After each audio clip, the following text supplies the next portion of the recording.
Buenos días a todos. Hoy les voy a hablar acerca de la dinámica y la distribución de los terremotos. Este trabajo estuvo investigado por Lina Antonia, Alcides Berbel, Mauricio Cogollo y quien se dirige a ustedes, Andrés López.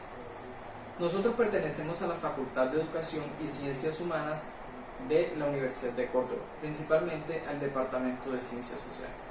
Vamos a analizar un poco acerca de lo que se refiere a los terremotos. Entonces, para entrar en materia, iniciemos. Antes de hablar a profundidad a qué se refiere un terremoto, hagamos un breve concepto de lo que todos conocemos como terremotos.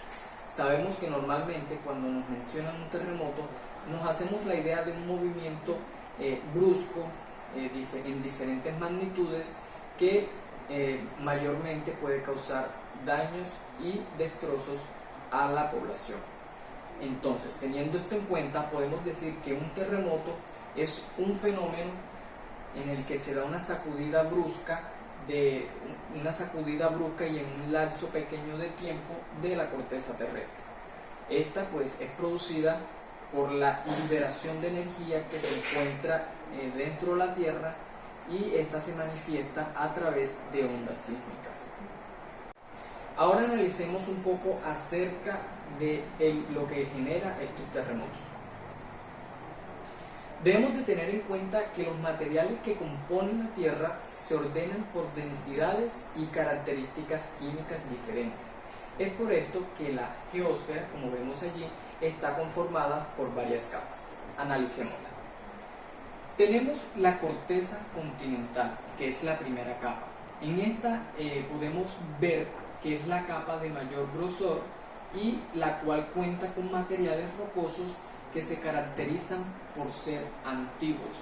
Por otro lado, tenemos la corteza oceánica, que a pesar de tener un espesor menor, está compuesta por rocas geológicamente más jóvenes y cuentan con una mayor densidad.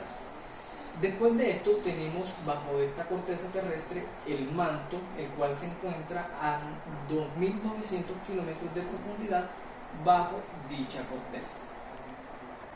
Ahora sí, teniendo en cuenta cómo está conformada la Tierra en sus diferentes capas, analicemos los factores que intervienen en la respuesta sísmica. Debemos de tener en cuenta que los océanos y los continentes se sostienen sobre una capa sólida llamada litosfera, que es esta que encontramos aquí. La litosfera pues está apoyada sobre una capa viscosa, esta que encontramos aquí, llamada astenosfera. Pero, ¿a qué hace referencia estos términos? Bien, debemos de tener en cuenta que la litosfera no es continua. ¿Qué quiere decir esto? Que esta se encuentra dividida en diferentes placas. En cambio, la asteosfera es magma en estado viscoso, y este se encuentra en un constante movimiento que asciende y desciende en diferentes partes del planeta. Pero, ¿a qué hacemos referencia cuando hablamos de los movimientos constantes que ascienden y descienden en diferentes partes del planeta? Averigüemos. Debemos de tener en cuenta que las zonas donde asciende el magma, pues por ende en un determinado tiempo se enfría y forma una nueva litosfera. Por el contrario, cuando este desciende de la litosfera, se hunde y funde nuevamente en el manto. ¿Qué quiere decir esto? Que se van creando nuevas placas y al mismo tiempo se van deshaciendo otras. Por esto los continentes y las islas en las que se encuentra la mayoría de la población se van moviendo desde la zona de divergencia hacia la zona de convergencia. Pero, ¿a qué le podemos aludir el movimiento de las placas tectónicas? Analicemos. Se cree que lo que mueve las placas son las corrientes de convección.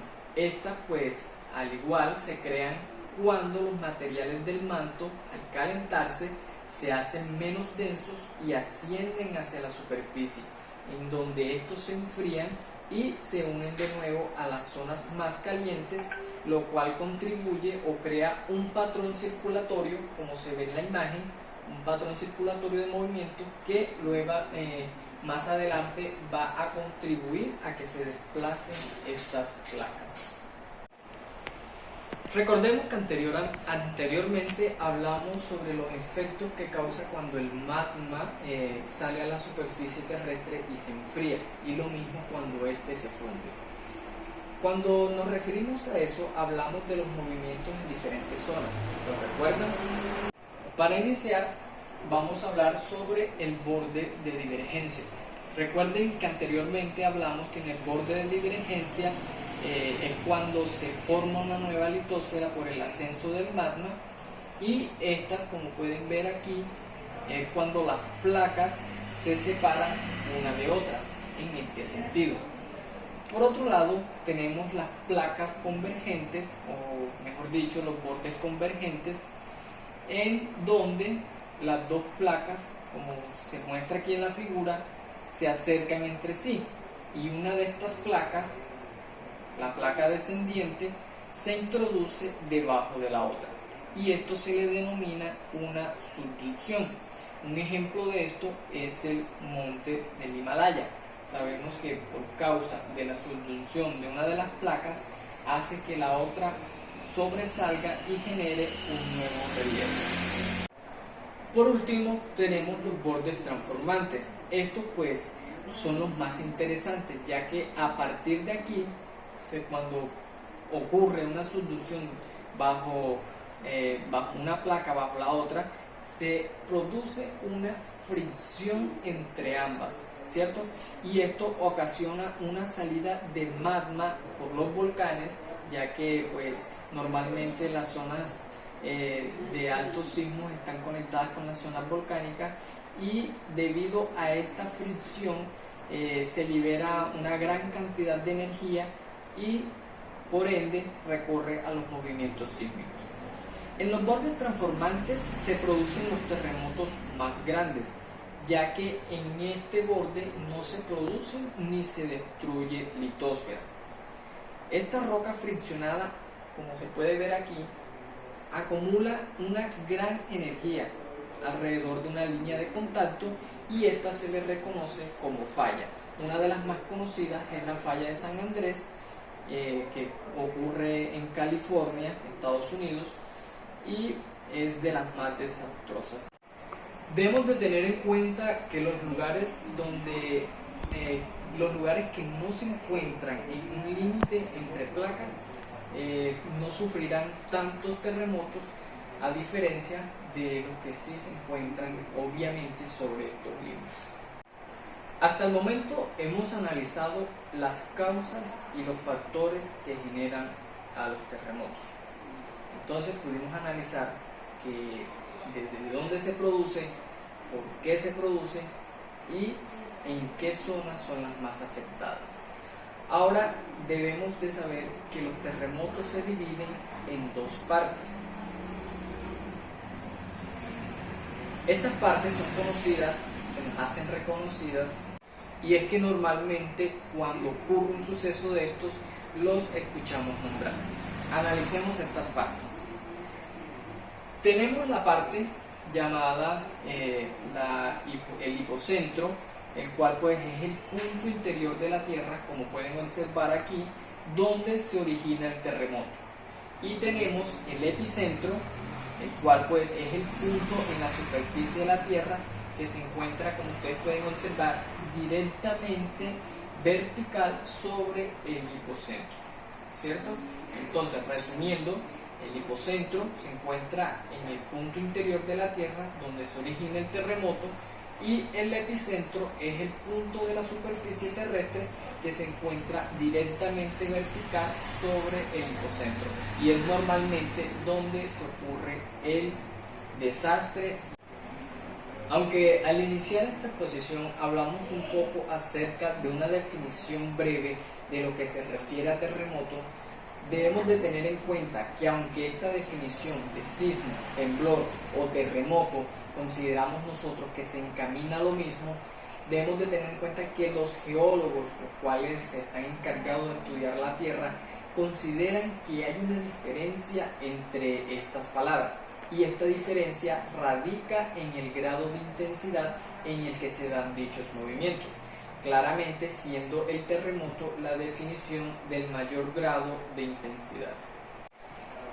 Teniendo esto presente, vamos a proceder a analizar de qué manera se detectan y se miden los sismos. Debemos de tener presente que los expertos miden estos terremotos con un aparato llamado sismógrafo, el cual no simplemente mide estos terremotos, sino que también los grafica. Ahora bien, ya que sabemos con qué se miden los terremotos y los sismos, analicemos qué escalas o qué medidas se utilizan para medir las magnitudes que generan estos acontecimientos. Analicemos. Los sismos se miden en dos diferentes escalas que ayudan a medir y clasificar estos temblores. La más utilizada es la escala del Richter, o también conocida como la escala de magnitud total. Esta está encargada de medir la intensidad del terremoto desde 2 puntos hasta 10, que es obviamente la máxima unidad.